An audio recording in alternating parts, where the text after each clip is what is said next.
With your connection to agriculture, I'm Joanna Guza. Dr. Nicholson was on the PDPW Dairy Signal, and he shares how the Federal Milk Marketing Order prices milk to pay dairy farmers. And there's a couple things we're trying to do with that. One, we're trying to have it be somewhat related to how markets move. So if the butter price goes way up, we want to pay farmers more for the butterfat they're producing.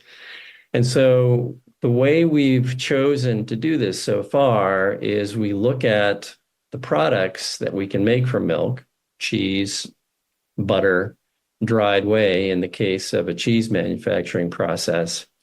And we have to come up with some way to take the prices for those things that move around, and we want to account for that and make them into a fair or reasonable or predictable price for milk for dairy producers. And I've got a flow chart that kind of talks about how we take milk and we make it into some different products.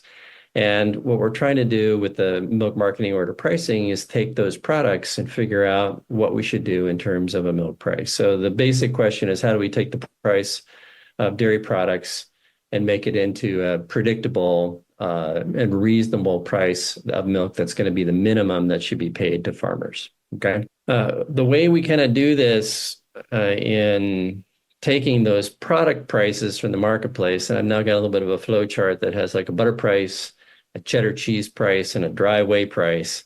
We're going to take those product prices, the cheese price in the market. This is a survey that would be done by USDA, Ag Marketing Service. And we're going to say, take the butter price, and then we have to figure out, okay, based on that butter price, how much is butterfat worth? Okay, we're going to call that the butterfat price.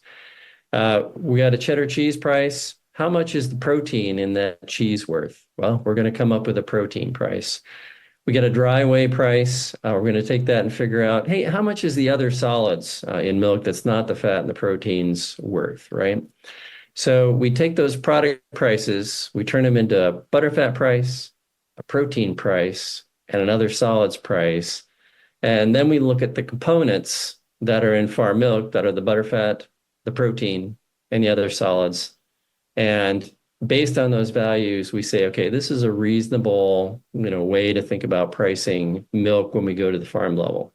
So we come up with the value of the components that are in the farm milk.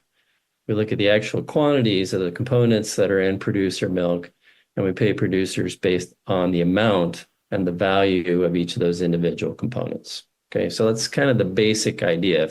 That was insight from Dr. Chuck Nicholson. He's an associate professor at UW-Madison, and that's your connection to agriculture. I'm Joanna Guza.